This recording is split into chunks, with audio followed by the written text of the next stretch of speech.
Hello, everyone. I'm Matt Williamson at Williamson NFL.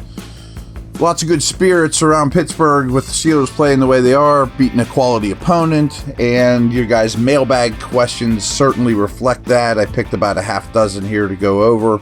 A lot of good ones. Today's mailbag day, of course. Really like interacting with you guys as well as on YouTube and all the comment sections. A lot of good stuff, and mostly positive lately, as you can imagine. So Maury Boogie asked, while Russ does see the field better and is awesome for this year, has anyone asked if Justin Fields is catching on to secure the future? It's a good question. Again, this is November 12th. I'm recording this. And if I were to put a chip down who the Steelers' opening day starter was next year, I would say Russell Wilson. You know, and frankly, I probably would have said that when the season opened, just because a little bit of inside knowledge. I know they've been very impressed with the human being and the practices and all that stuff before he even saw the field for this 3-game stretch, that they're playing really well. Now, where does that leave you for the future? I don't know for sure. You know, like, quarterbacks can play a while. Could you get 3 more years out of Wilson? Maybe. You know, Fields and Wilson have a really good relationship. Considering what Wilson put on tape, are there going to be several teams beating down his door to be a starter? I think that answer is no. There might be several teams highly interested in bringing him in. But remember the compensation the Steelers gave up to get him. I mean, the league does not view him as the answer. So could you sign Wilson to a 3-year deal, bring Fields back on a 1-year deal in a similar situation? Don't promise him anything. You just say you're our backup. I mean, just because he was drafted high and is talented doesn't mean he's a starter. I mean, it just doesn't. And I think he has caught on. That was the word you used there. But I also don't know that he's anyone's starting quarterback at this point if you want to compete with Burrow and Lamar and those guys. You know, I'd love to run it back with these two players, but what kind of contract is Fields going to ask for? You're not going to get Wilson for league minimum, you know, so that it's going to become an expensive quarterback room. I don't think Wilson at his age is going to get $60 million or anything like that, but remember, he and Kirk Cousins were drafted the exact same year, and Cousins became a free agent last year and made big money. And I think Wilson will probably sign a somewhat similar deal, maybe a somewhat of a, quote, hometown discount with the Steelers, since he seems to really enjoy it here, and it's been successful to this point. But I think Wilson's going to be your starter next year. I really do. And again, that's not a ton of insider knowledge. I don't think they know that answer, but I think they're highly interested in going down that road. Now, what would be nice would be Wilson and a draft pick. And I don't know enough about the draft, but this doesn't seem like a great quarterback. It isn't a great quarterback draft. Maybe that draft pick is a year from now. Especially if you think you can get 3 out of Wilson. You don't want that guy sitting on the bench for 3 years, and then you get 1 season out of him, and then you have to pick up his 5th-year option or not. But you also don't want to go in with Wilson and an Allen-type player either. You know, it'd be nice to have somebody like Fields as a true number 2, especially consider Wilson's age. But despite how he started his Steeler career, he's been very durable. So it'll be interesting. I mean, but you're going to have to spend money to keep Wilson, and I think that's what will happen. BetOnline is the world's most trusted betting platform and your number 1 source for online betting. From the earliest odds to in-game live betting, BetOnline provides you with all the action and ability to watch the games as they happen. With the largest selection of odds on everything football, NBA, and college basketball, NHL, to UFC, and MMA, head to BetOnline today and get on the action with America's most trusted site for online wagering. BetOnline, the game starts here.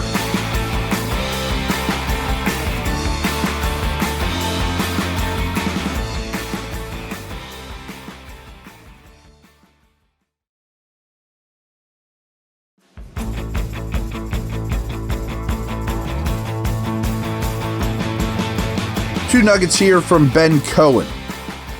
Are depth tight ends being targeted in the passing game to keep teams honest on run-pass splits? Can't think of a reason we need to be targeting Pruitt, Washington so much compared to Freiermuth.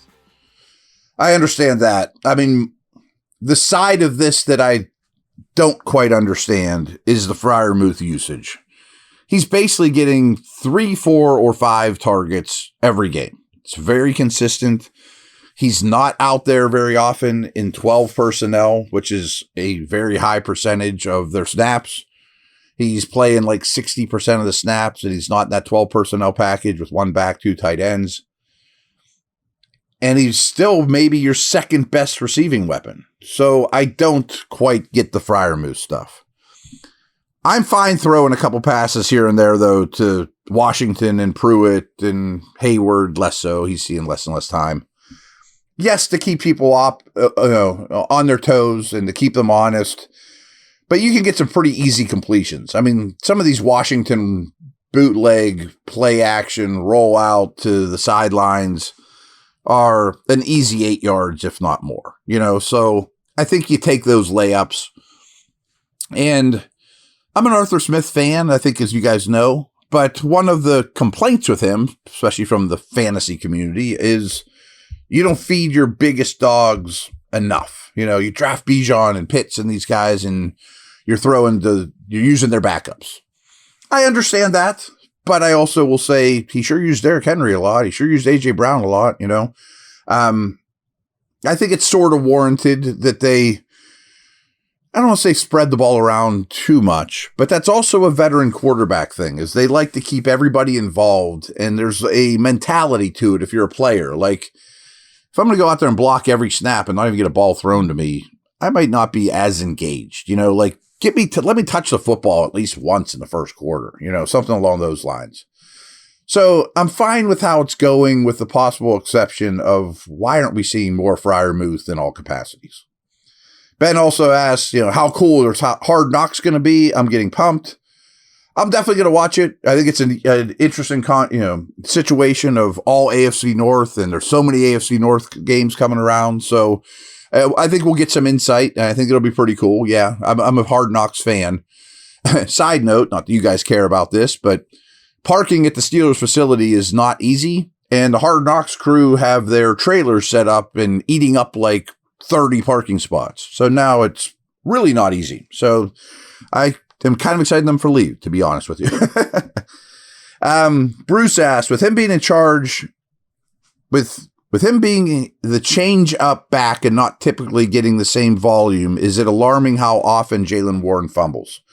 I think he's a solid back, but it seems like he's good for a few every year. Not sure if it's an issue or if it's just unfair to compare him to Najee. Well, I'm glad you mentioned Najee's reliability is unbelievable. Like, yeah, he gets hurt and then he comes right back. Doesn't fumble. You give it to him a million times. I mean, his reliability is one of his absolute biggest strengths. So it is unfair to compare him to Harris.